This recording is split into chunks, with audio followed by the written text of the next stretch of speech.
शांति भवन नाम तो बहुत मधुर था, लेकिन उस घर में शांति नाम की कोई चीज नहीं थी। उस घर में रहती थी एक नायरा बहू, शांत स्वभाव, कम बोलने वाली और बहुत सहनशील। घर में सभी लोग उसे मजाक में गूंगी मुर्गी कहते थे। असल में नायरा गूंगी नहीं थी, वो बोल सकती थी, लेकिन उसका बोलना कभी घर वालों को मंजूर नहीं होता था। इसीलिए उसने धीरे धीरे बोलना ही कम कर दिया था। उसकी सास राधिका जी बहुत ही तेज तर्रार, हर वक्त शिकायत करने वाली थी। देवर वरुण जी से बस अपनी मौज मस्ती से मतलब था। उसकी ननद अर्पिता पढ़ी लिखी, पर स्वभाव में अपनी माँ जैसी ही तीखी थी। और नायरा का पति कुणाल जो नौकरी करता था, लेकिन घर में बिल्कुल शांत था। इतना शांत कि कभी अपनी पत्नी के लिए खड़ा भी नहीं हुआ। नायरा सुबह 5 बजे उठती, पूजा करती, रसोई संभालती, घर साफ करती, सबके लिए नाश्ता बनाती, देवर के कपड़े प्रेस करती, ननद का टिफिन पैक करती और राधिका जी के लिए गर्म पानी तैयार करती। पर बदले में क्या मिलता? सिर्फ ताने, डांट और आरोप। गूंगी मुर्गी रोटी गोल नहीं बनी। अरे आवाज तो निकाल लिया करो, कम से कम बता तो दिया करो काम हुआ या नहीं। इसको तो कुछ बोलना भी नहीं आता, बस गूंगी की तरह घूमती रहती है। नायरा मुस्कुराती हुई सब सुन लेती, क्योंकि अगर वो जवाब देती तो उसका पति कहता, नायरा घर में लड़ाई मत किया करो। और अगर चुप रहती तो सास कहती, देखो गूंगी मुर्गी जैसा मुंह बना लिया, जैसे बहुत बड़ा एहसान कर दिया हो। दिन भर काम करते करते उसे बैठने की भी फुर्सत नहीं मिलती थी। कोई गलत काम नहीं, कोई गलती नहीं, फिर भी घर वालों की नज़र में वो हमेशा दोषी ही रहती। शाम को जब कुणाल लौटता, नायरा उसके लिए गरम चाय बनाती, एक उम्मीद कि शायद पति दो मीठे शब्द बोले, शायद उसके दिन भर के दर्द को समझे। पर कुणाल मोबाइल में व्यस्त रहता। कभी कभी वो कह देता, नायरा घर वालों की बातों को दिल पर मत लिया करो, लेकिन असल में कुछ बदलता नहीं था। वो रात नायरा कभी नहीं भूल सकती। रात के 11 बजे थे। सास ससुर किसी रिश्तेदार के घर गए थे। कुणाल ऑफिस से देर से आया। पूरे घर में सन्नाटा था। नायरा ने खाना परोसा और धीरे से कहा, कुणाल आज थोड़ा बैठोगे, कुछ बात करनी थी तुमसे। कुणाल चौंका। पहली बार नायरा ने खुद पहल की थी। हाँ बोलो। नायरा की आवाज कांप रही थी। क्या मैं सचमुच इतनी बुरी हूँ? क्या मैं सच में इस घर की गूंगी मुर्गी हूँ? कुणाल सिर उठाए बिना ही खाना खाता रहा। नायरा के दिल में एक गांठ सी बन गई। मैं कोशिश करती हूँ सबकी खुशियों की, लेकिन मुझे समझ नहीं आता कि मेरी गलती क्या है। कुणाल ने धीरे से कहा, नायरा तुम छोटी छोटी बातों को दिल पर ले लेती हो। सबके स्वभाव ऐसे ही है, तुम एडजस्ट कर लिया करो। ये सुनकर नायरा के अंदर कुछ टूट गया। वो चुपचाप अपने कमरे में चली गई। कुछ देर तक तकिए में मुंह दबाकर रोती रही। उसे ऐसा लगा जैसे उसकी आवाज, उसकी इच्छा, उसके दुख, सबकी कोई कीमत ही नहीं। और उस रात उसने मन में एक संकल्प लिया, अब वो गूंगी मुर्गी नहीं रहेगी, चाहे कितना भी दर्द क्यों ना सहना पड़े। रात की चुप्पी के बाद भी नायरा के मन में सन्नाटा नहीं टूटा। उस एक रात ने जैसे उसकी नींद की कस्में तोड़ दी हो। वो रोज रोज की सहनशीलता से थक चुकी थी, केवल इसीलिए क्योंकि किसी ने उसे शायद कभी सही मायने में सुना ही नहीं था। सुबह हुई तो नायरा के भीतर कुछ बदल चुका था। वो अब सिर्फ सहन करने के लिए नहीं, जीना चाहती थी। वो चाहती थी कि उसके दर्द को उसकी कोशिश को और उसकी मौजूदगी को भी कोई महसूस करे। लेकिन ये राह आसान नहीं थी। इस घर में छोटे छोटे नियम थे। उन नियमों को बदलने का बोझ नायरा के कंधों पर था। नायरा ने सोचा, बोलने से अगर विवाद होता है तो मैं धीरे धीरे शुरू करूंगी। उसने निर्णय लिया कि वो रोज एक छोटी बात जरूर बोलेगी। सुबह जब राधिका जी ने फिर चिढ़कर कहा, कोई तो बताओ रोटी सही क्यों नहीं है, नायरा ने शांत स्वर में कहा, माँ शायद आटा थोड़ा पतला था, अगली बार मैं थोड़ा कम पानी लेकर रखूंगी। वो क्षण छोटा था पर नायरा के लिए बड़ा था। राधिका जी ने चौंक कर देखा। कहा कुछ नहीं, पर नजरें बदल गई थी। पहली बार ऐसा हुआ था कि घर में किसी ने नायरा की बात को नजरअंदाज नहीं किया। उसके देवर वरुण ने मुंह बनाकर कहा, अच्छा है अब तुम बोल भी सकती हो, और हंसी में बात टाल दी। ननद अर्पिता ने थोड़ा कटाक्ष करते हुए पूछा, अब किसी बात पर मम्मी से तर्क वितर्क करोगी क्या? पर कुणाल ने कोई समर्थन नहीं किया, बस चाय पीकर टेबल पर खड़े होकर अखबार में लौट गया। नायरा ने जाना कि अकेली आवाज उठाने से सब कुछ नहीं बदलता, पर वो रुकी नहीं। वो छोटी छोटी बातों में बोलती रही, किसे क्या खाना चाहिए, किसका कपड़ा कौन धोएगा, किसके लिए कौन सी दवा रखनी है। धीरे धीरे उसके शब्द घर में एक छोटी सी लय सा बनने लगे, जैसे कि किसी पुराने घर में कबूतरों के पाँव की आहट आ जाने से। जैसे एक दिन जब नायरा सब्जी काट रही थी, पड़ोस में रहने वाली श्रीमती सावित्री मेहता आई। वो एक विधवा थी। वो अक्सर अपनी पोती के साथ आती और नायरा से गपशप करती। सावित्री ने देखा कि नायरा मुस्कुरा रही है, पर उसकी आंखों में जैसे कुछ भारीपन है। तुम इतनी खुश क्यों दिख रही हो नायरा? सावित्री ने हल्की हंसी के साथ पूछा। नायरा ने उसकी बातों में अपनी छुपी हुई पीड़ा बांटी। घर का माहौल, सास की जरूरतें, ननद के ताने और सबसे बढ़कर कुणाल की चुप्पी। सावित्री ने ध्यान से सुना। वो महिला समझती थी कि अगर पुरुष चुप्पी में असहायता नहीं सहजता ढूंढते हैं, पर असल में समझ नहीं पाते। सावित्री ने कहा, तुम्हें अपनी आवाज की ताकत का एहसास होना चाहिए। बोलने के लिए शोर मचाना जरूरी नहीं, पर खुद के लिए बोले बिना भी कोई तुम्हारी इज्जत नहीं करेगा। सावित्री ने नायरा को पड़ोस की महिलाओं के साथ चलने का आमंत्रण दिया। एक छोटी सी महिला मंडली। नायरा ने शुरुआत में हिचकिचाहट दिखाई, पर फिर उसने सोच लिया कि उसे कोई बहाना नहीं चाहिए। उसने कुणाल से हल्के अंदाज में पूछा, कुणाल, क्या मैं महिला मंडली जा सकती हूँ? वहाँ पर बहुत कुछ सीखने को भी मिलेगा। कुणाल ने बिना देखे ही कहा, हाँ हाँ जाओ, पर समय का ध्यान रखना। वो बोला तो था, पर आंख में चमक नहीं थी। नायरा ने सुबह के कामों के बाद 2 घंटे केंद्र में बिताने शुरू किए। धीरे धीरे वो काम सीखने लगी। जब राधिका जी को पता चला कि नायरा बाहर जा रही है, तो उसके चेहरे पर गुस्सा उभर आया। कौन सी अंधेरी मंडली है ये? क्या घर के काम छोड़कर तुम बाहर जाकर लोगों से बातें करना चाहती हो? राधिका ने चिल्लाकर कहा, पर नायरा अब डर कर पीछे नहीं हटती थी। उसने नर्म मगर स्पष्ट सुर में कहा, माँ, मैं घर के सारे काम करूँगी, पर अपने लिए भी कुछ समय चाहिए मुझे, ताकि मैं अपने हाथों से परिवार के लिए कुछ अच्छा कर सकूं। ये सुनकर सारा घर खामोश हो गया। ननद ने कटाक्ष में कहा, अब हम सबके काम कौन करेगा? पर नायरा ने किसी की ओर ध्यान नहीं दिया। वो बाहर गई और मशीन के सामने बैठकर पहली बार खुद को स्वतंत्र महसूस किया। कुणाल का मन अंदर से डर रहा था। उसे ये समझ नहीं आता था कि नायरा के बदलने से क्या खो जाएगा। वो टीवी के आगे बैठकर ये सोचने लगा कि शायद उसने नायरा की परेशानियों को हल्का कर दिया था, पर अब जैसे उसकी भूमिका बदल रही थी घर में। उसकी पत्नी सीख रही थी, बोल रही थी। कुणाल की चुप्पी असहजता में बदलने लगी, पर वो भी वही पुराना रास्ता अपनाता रहा। चुप रहना, पर चुप्पी की ये दीवार अब धीरे धीरे टूटने लगी थी। पहली बार उसने अपने हाथ की कमाई देखी। भले ही वो थोड़ी थी, पर उसकी आंखों में चमक थी। ये चमक नायरा के लिए सिर्फ सिक्के नहीं थे, ये आत्मसम्मान था। एक शाम जब नायरा ने छोटे से पैकेट में 200 रुपए रखकर राधिका के कमरे में छोड़ा और चुपके से कहा, माँ, बाजार के लिए रखिएगा, तो राधिका जी की नजरें जुड़ गईं। वो पहली बार नायरा को ऐसे देख रही थी, मानो उसके हाथों में कोई नई इज्जत दिखाई दे रही हो। कुछ लोग इस बदलाव से खुश थे, तो कुछ लोग असहज थे, और कुछ लोग इसे चुनौती समझ रहे थे।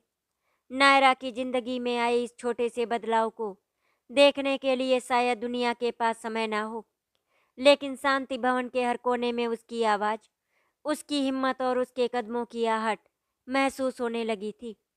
जहाँ पहले उसे गूंगी मुर्गी कहकर चुप करा दिया जाता था, अब वहीं उसकी धीमी सी बात भी सबके कानों में चुभने लगी थी। जब भी नायरा अपने काम को लेकर बैठती, उसकी ननद अर्पिता दीवार के पास खड़ी होकर बड़बड़ाती, बहू को देखो, आजकल कितनी चालें चल रही है। उसका देवर वरुण भी ताने मारता, अगला कदम होगा किट्टी पार्टी में जाना। राधिका जी बस शक की नज़रों से उसे देखती रहती। कुणाल अभी भी मौन था, पर उसकी आंखों में एक अनकहा डर था। डर किस बात का? शायद इस बात का कि अब तक जो घर उसके हिसाब से चलता था, अब उसमें बदलाव आ रहा था। अब नायरा हर वक्त चुप रहने वाली बहू नहीं थी। काम पहले जैसा ही करती थी, लेकिन अब अपनी बात कहने लगी थी। एक दिन अर्पिता ने जानबूझकर कहा, नायरा भाभी मेरा टिफिन धोया नहीं। तुम अब बहुत बदल गई हो। पहले नायरा ऐसे ताने पर चुप हो जाती, लेकिन आज उसने मुस्कुराकर कहा, अर्पिता मैंने धो दिया था, शायद तुमने गलत जगह रख दिया। अगली बार तुम मुझे बता देना, मैं कर दूंगी। अर्पिता चौंक गई। ताने का असर ना होना उसके लिए सबसे खतरनाक था। नायरा रोज अपने काम के बाद कुछ देर सावित्री मेहता से बातें करती। सावित्री उसे समझाती, बेटी आवाज वही ऊंची होती है जो सच में हिम्मत वाली हो। तुम्हारी आवाज धीमी है, लेकिन अब मजबूत है। बस ध्यान रखना, ये घर तुम्हारी जंग है, और जंग घर वालों से नहीं, उनकी सोच से है। नायरा हर बार नई शक्ति लेकर लौटती। एक दिन सुबह तैयार होते हुए राधिका जी अचानक चीख पड़ी, नायरा मेरी साड़ी में लाइन कौन कर गया? नायरा भागकर पहुंची। साड़ी उसने ही सुधारी थी। हल्का सा ताना मिला, पर आज उसने जवाब देने का साहस जुटाया। माँ, मैंने साड़ी की सिलाई ठीक की थी। अगर कुछ गलत हो गया तो मैं फिर से कर दूंगी। राधिका जी बोली, ये सब ड्रामे तुम्हारे बाहर घूमने से आए हैं। बहू को बहकाने वाली औरतों का नतीजा यही होता है। उनकी आवाज़ पूरे घर में गूंज गई। वरुण और अर्पिता कमरे से निकल आए। मम्मी सही बोल रही हैं, बहू को बस हीरोइन बनना है। कुणाल भी काम रोक कर बाहर आया, और सबकी नज़रों का बोझ नायरा के सीने पर गिरता गया। नायरा की आंखें भर आई। उसने धीमी आवाज में कहा, मैं बस काम सीख रही हूँ, घर के काम भी कर रही हूँ। गलत क्या कर रही हूँ माँ? सारा घर चुप हो गया। इतने साल में पहली बार नायरा ने क्यों पूछा था। राधिका जी बिफर गई। गलत ये है कि तू अपनी औकात भूल रही है। बहुएं घर चलाती हैं, बाहर की दुनिया में नहीं घूमती। नायरा का दिल टूट गया। ये वही घर था जिसे वो अपना मानती थी, लेकिन आज उसे महसूस हुआ कि वो सिर्फ घर का हिस्सा है, दिल का नहीं। सभी की नज़रों के सामने नायरा ने उम्मीद की कि कुणाल कुछ बोलेगा, कुछ तो कहेगा। नायरा गलत नहीं थी, वो बस सीख रही थी। उससे इतनी नाराजगी क्यों? पर कुणाल चुप रहा, सिर्फ एक नज़र डाली, फिर कमरे में चला गया। उसकी चुप्पी ने जो घाव दिए वो राधिका जी के शब्दों से भी गहरे थे। रात के खाने में किसी ने चुप्पी नहीं तोड़ी। टिफिन, थालियां, कटोरियां सब आवाजें कर रही थी, लेकिन घर का माहौल भारी होकर नायरा के दिल पर गिर रहा था। रात को नायरा अकेली बैठी रो रही थी। उसने सोचा, क्या मेरी थोड़ी सी आवाज, थोड़ी सी हिम्मत इतनी खटकने लगी है सबको? उसके भीतर आग बढ़ रही थी, दर्द की, अपमान की, पर सबसे ज्यादा अपने अस्तित्व की। और उसी रात नायरा ने अगला फैसला लिया। अब वो अपने पैरों पर अच्छे से खड़ी होगी, भले पूरी दुनिया उसके खिलाफ क्यों ना हो जाए। नायरा पूरी रात सो नहीं पाई। दिमाग में वही बातें गूंजती रहीं। औकात मत भूल, घर की बहू बाहर नहीं घूमती। गूंगी मुर्गी अब बोलने लगी है, और सबसे ज्यादा कुणाल की चुप्पी। सुबह जब वो उठी तो चेहरा लाल, आंखें सूजी हुई थी, लेकिन मन में एक नई दृढ़ता थी। वो टूट चुकी थी, लेकिन टूटन ही तो वो रास्ता होता है जहाँ से रोशनी अंदर आती है। नायरा रसोई में काम कर रही थी, तभी अर्पिता बोली, मम्मी आज मेरा टिफिन मत देना भाभी को, क्या पता मेरा खाना खराब कर दे। वरुण ने हंसते हुए कहा, हाँ भाभी जी, आप तो आजकल सब कुछ सीखने लगी हो। वरुण के कपड़े भी डिजाइन करोगी क्या? राधिका जी ने ठंडे स्वर में कहा, आज से नायरा मेरी किसी चीज को हाथ नहीं लगाएगी। पहली जैसी बहू थी वही ठीक थी, अब बाहर जाने लगी है तो घर को ही भूल गई है। तीनों ने मिलकर एक ऐसा माहौल बना दिया जिसमें हर सांस तक अपमान जैसा लगता था। नायरा चुपचाप रूखी मुस्कान के साथ काम करती रही, पर भीतर एक तूफान उठ रहा था। कुणाल ऑफिस से लौटते समय नायरा की नज़र से बचने की कोशिश करता रहा। उसे लगता था कि ये सब अनावश्यक तनाव है। वो चाहता था नायरा फिर से वही चुप रहने वाली गूंगी मुर्गी बन जाए।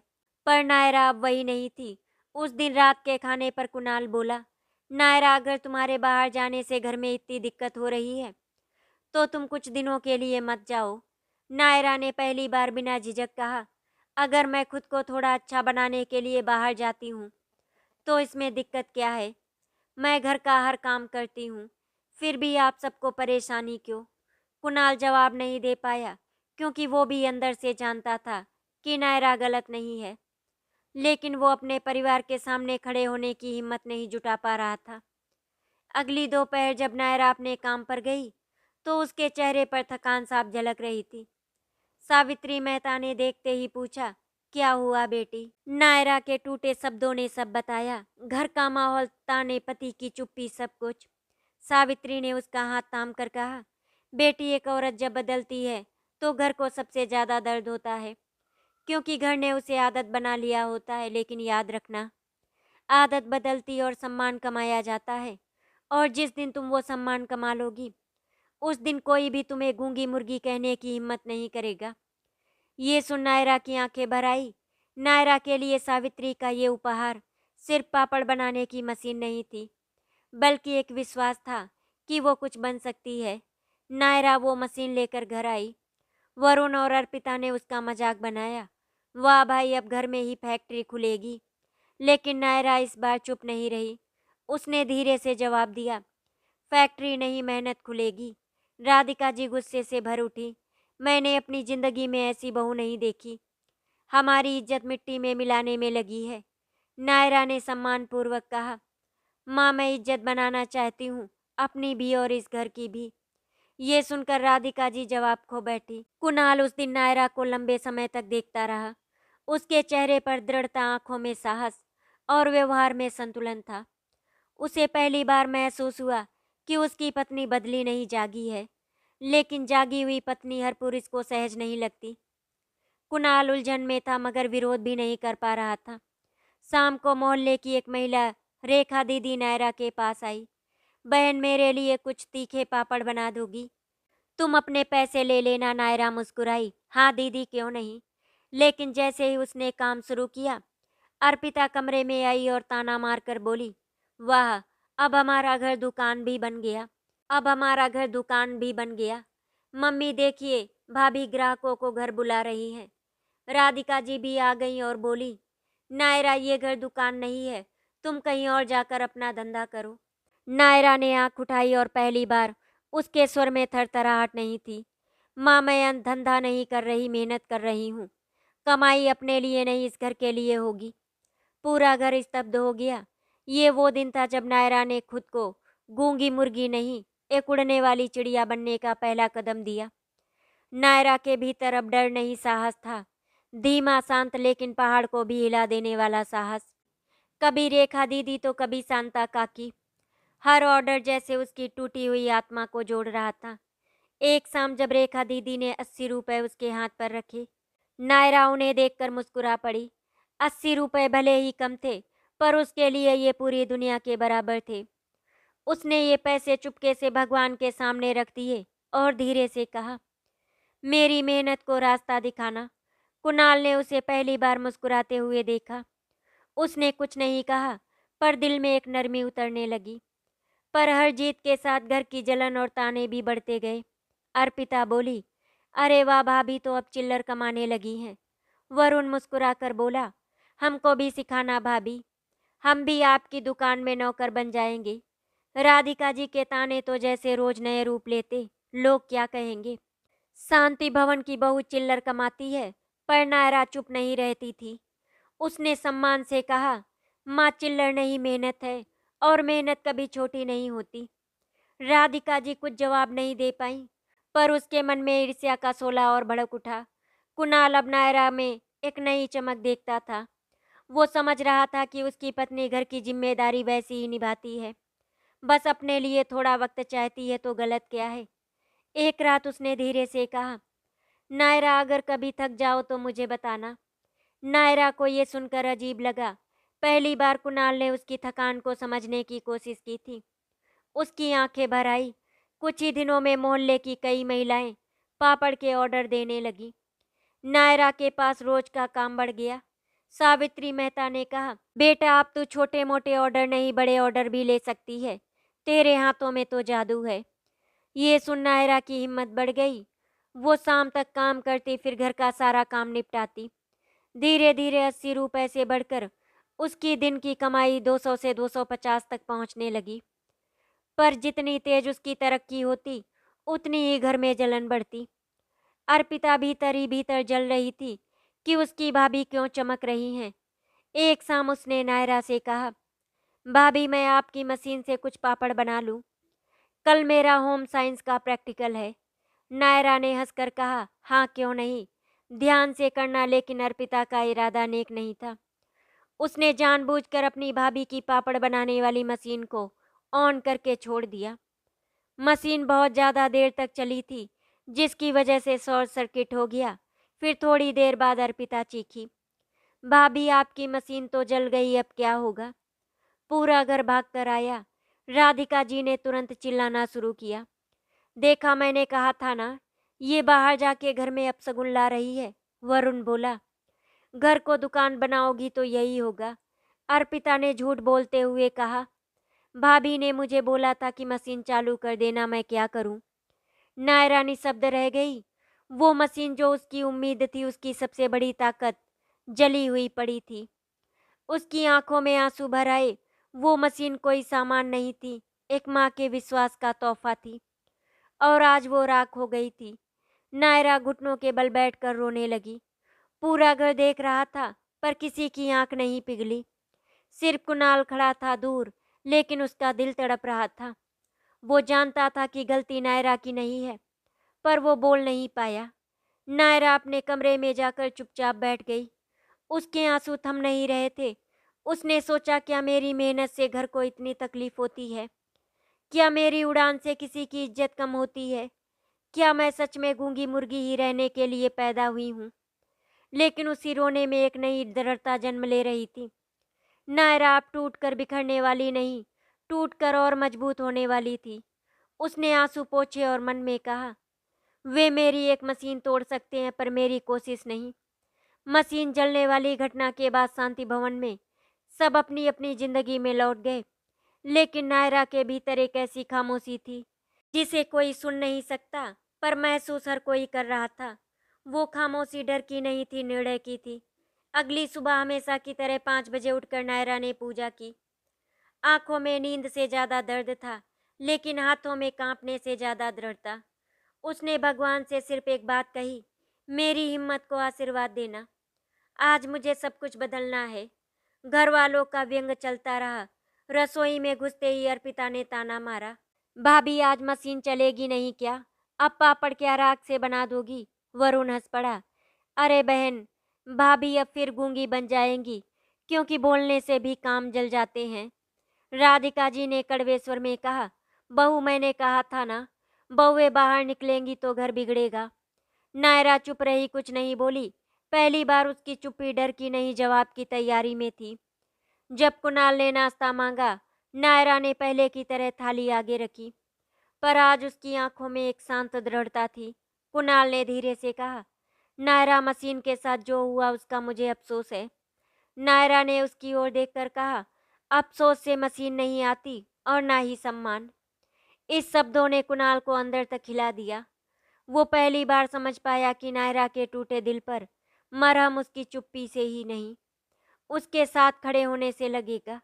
नायरा ने राधिका जी के पास जाकर कहा, माँ मैं बाजार जाऊंगी। राधिका जी चौंक गई, क्यों? नायरा ने स्पष्ट कहा, नई मशीन लेने के लिए।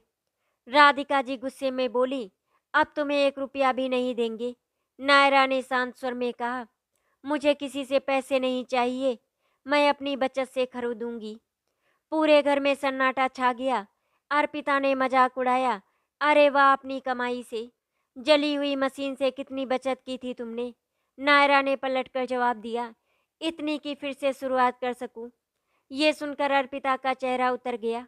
नायरा बाहर निकली तो सावित्री मेहता घर के दरवाजे पर ही मिल गई। उन्होंने उसकी आंखों की थकान देख ली।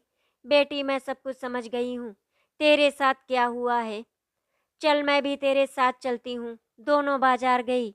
नायरा की कमाई सिर्फ 1350 रुपए की थी, पर अच्छी मशीन 2500 रुपए की आती थी। नायरा की आंखें भर आई। रुपए थोड़े कम पड़ रहे हैं। सावित्री मेहता ने अपना पर्स आगे बढ़ाया। ले बेटी, बाकी मैं दे रही हूँ। इसे उधार नहीं समझना, इसे मेरा आशीर्वाद समझना। कहते हैं जिसका कोई नहीं होता उसका भगवान होता है। जिस दिन तू उड़ने लगेगी मेरी पोती के लिए भी अपने ये स्वादिष्ट पापड़ बना देना। नायरा रो पड़ी। माँ ना होते हुए भी माँ जैसा कोई उसे सहारा दे रहा था। मशीन खरीद ली गई थी। जैसे ही नायरा नई मशीन लेकर घर में दाखिल हुई, पूरे घर में धमाका हो गया। वरुण बोला, भाभी आपने चोरी की है क्या? इतनी महंगी मशीन। अर्पिता चीखी, ये सब बाहर की औरतें इसे उकसा रही हैं। राधिका जी गर्जी, बहू तुमने हमारी इज्जत मिट्टी में मिला दी। हमारे घर की औरतें उधार लेकर मशीनें नहीं खरीदती। नायरा ने पहली बार ऊंची आवाज में कहा। और हमारे इस घर की बहुएं अपनी मेहनत से कमाई हुई चीज खरीद भी नहीं सकती। पूरा घर चुप हो गया। गूंगी मुर्गी अब शेरनी की तरह बोल रही थी। कुणाल ने गहरी सांस लेकर कहा, माँ नायरा गलत नहीं है। मैंने देखा है वो कितना मेहनत करती है। वो अपने पैरों पर खड़ा होना चाहती है, इसमें बुरा क्या है? ये शब्द सुनकर राधिका जी की आंखें फैल गईं। कुणाल तू भी अब बहू की तरफदारी कर रहा है? कुणाल शांत स्वर में बोला, माँ मैं आज सही की तरफ खड़ा हूँ। नायरा की आंखें भर आई। ये पहली बार था जब उसका पति उसकी ढाल बनकर खड़ा हुआ था। लेकिन अर्पिता ये सह नहीं पाई। वो गुस्से से बोली, अगर ये घर में दुकान खोलेगी तो मैं इस घर में एक दिन भी नहीं रहूंगी। राधिका जी भी आग बबूला हो गई। हमारे घर की बहू मशीन चलाएगी? ये घर कोई बाजार है क्या? नायरा ने शांत स्वर में कहा, नहीं माँ, ये घर बाजार नहीं है, लेकिन ये घर मेरा भी है। मेरी मेहनत आपके घर को छोटा नहीं करती, इज्जत बढ़ाती है। राधिका जी गुस्से में कांपने लगी। वो बोली, अच्छा, अगर तू इतनी बड़ी बन गई है तो साबित करके दिखा। नायरा ने दृढ़ आवाज में कहा, मैं साबित करूंगी और उसी दिन आप मुझे गूंगी मुर्गी कहना बंद कर देंगी। लेकिन उसी रात एक बड़ा हादसा हुआ। रात के 2 बजे का वो समय, जब पूरा शांति भवन अंधेरे में डूबा हुआ था, अचानक वरुण की चीख से हिल गया। भाभी भाभी मुझे बचा लो। उसकी टूटती हुई आवाज सुनकर नायरा बिना एक पल गवाए भागी। कमरे में प्रवेश किया तो देखा वरुण पसीने से लथपथ था। चेहरा नीला पड़ चुका था। सांसें तेज तेज चल रही थी और अर्पिता रो रही थी। राधिका जी के तो हाथ पांव फूल गए थे। कुणाल डॉक्टर को फोन लगा रहा था, पर रात में एम्बुलेंस आने में समय लग रहा था। नायरा वरुण के पास घुटनों के बल बैठ गई। उसका सिर अपनी गोद में रख लिया और बोली, वरुण धैर्य रखो, कुछ नहीं होगा तुमको। उसकी आवाज में इतनी ममता थी कि वरुण की आंखों में पानी आ गया। जो बहू दिन भर ताने सुनती थी, आज वही उसकी ढाल बन गई थी। नायरा ने तुरंत वरुण के हाथ पैर रगड़े। सांस तेज हो तो कैसे उसे संभालना है, ये उसे सावित्री मेहता ने बताया था। वो सब याद करके करती जा रही थी। राधिका जी कांपते हुए बोली, डॉक्टर कब आएगा? मेरे बेटे को क्या हो गया है? नायरा ने शांत स्वर में कहा, माँ जी डरिए मत। शायद गैस्ट्रिक पेन है या शुगर गिर गई है। जल्दी से चीनी और नमक लाएं। अर्पिता भाग कर लाई। नायरा ने वरुण को थोड़ा सा खिलाया। धीरे धीरे उसकी सांसें स्थिर होने लगी। डॉक्टर ने जांच की और बोले, टेंशन, अनियमित जीवन शैली और भूखे रहने से अचानक शुगर लेवल बहुत नीचे गिर गया था। अगर 5 मिनट और देरी होती तो बड़ी समस्या हो सकती थी। वरुण की आंखें फैल गईं।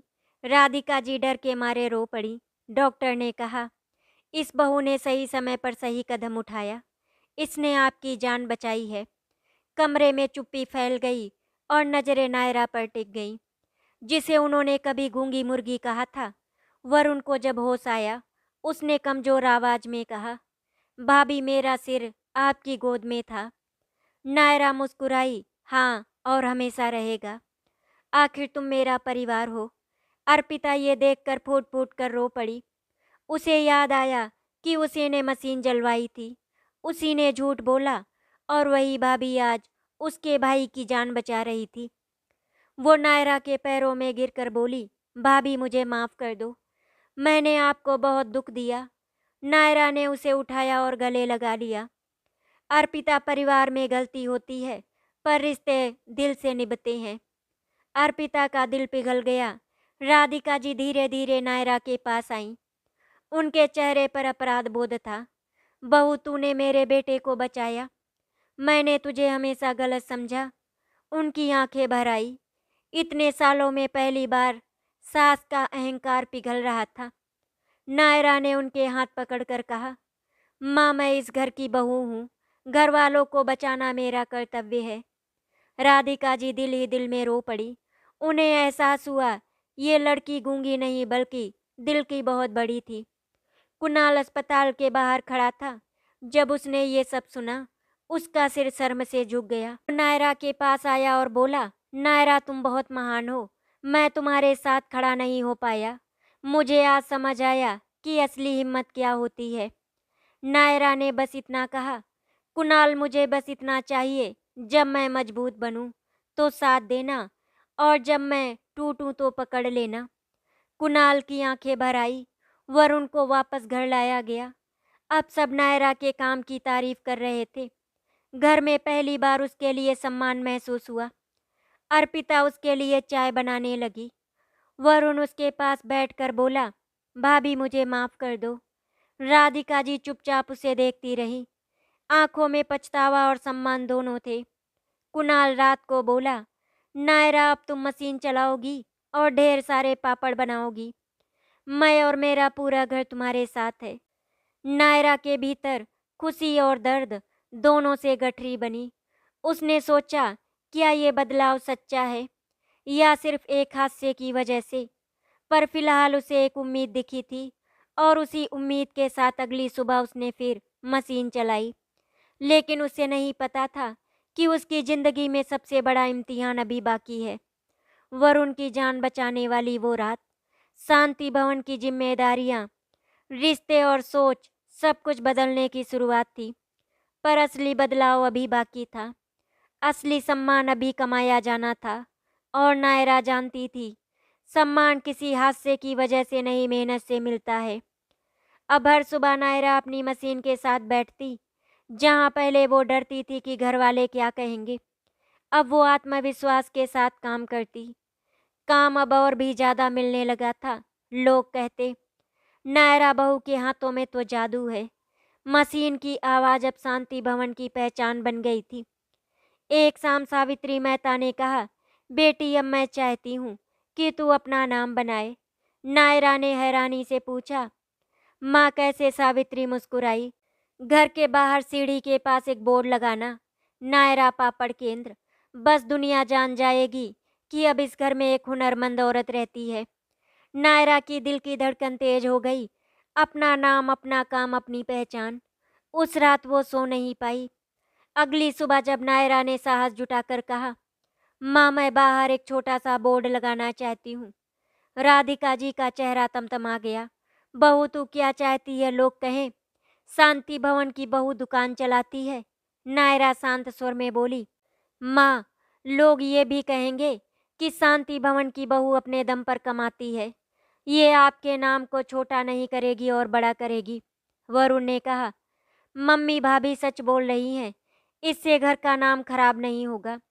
अर्पिता ने हिम्मत देकर कहा, हाँ मम्मी, आपने जिस तरह भाई को पाला, भाभी उसी तरह मेहनत कर रही हैं। कुणाल ने भी आगे बढ़कर कहा, माँ, मैं नायरा के साथ हूँ। राधिका जी चुप हो गईं। उनके चेहरे पर हार की नहीं, समझ की छाया थी। कुछ क्षण बाद उन्होंने धीमे स्वर में कहा, ठीक है बहू, कर ले जो करना है। शायद अब तुमसे इस घर की इज्जत बढ़े। नायरा की आंखों में आंसू आ गए। ये आंसू दुख के नहीं, जीत के थे। शाम को कुणाल कील और हथौड़ा लाया। वरुण और अर्पिता ने रंग और पेंटिंग का सामान दिया। पूरे परिवार ने मिलकर बोर्ड बनाया। जब बोर्ड दीवार पर लगाया गया तो नायरा की आंखें भर आई। ये सिर्फ लकड़ी का टुकड़ा नहीं था, ये उसकी आज़ादी का प्रतीक था। कई महीने बीत गए। नायरा का काम अब चलने लगा था। दरवाजे पर खड़े होकर लोग कहते, नायरा बहू, आप तो गजब के पापड़ बनाती हो। धीरे धीरे उसके पास इतना काम बढ़ गया कि घर में भी कोई विरोध नहीं बचा था। कुणाल और अर्पिता उसकी मदद करते। वरुण डिलीवरी कर आता। राधिका जी रोज उसके पास बैठकर बात करती। बहू, आज खाने में क्या बना रही हो? जो घर कभी उसे ताने मारता था, आज वही घर उसकी कामयाबी का हिस्सा बन रहा था। आशा करती हूँ आपको हमारी कहानी अच्छी लगी होगी। अगर आपको हमारी कहानी अच्छी लगी तो वीडियो को लाइक एंड शेयर करें, चैनल को सब्सक्राइब करें। वीडियो देखने के लिए आपका धन्यवाद।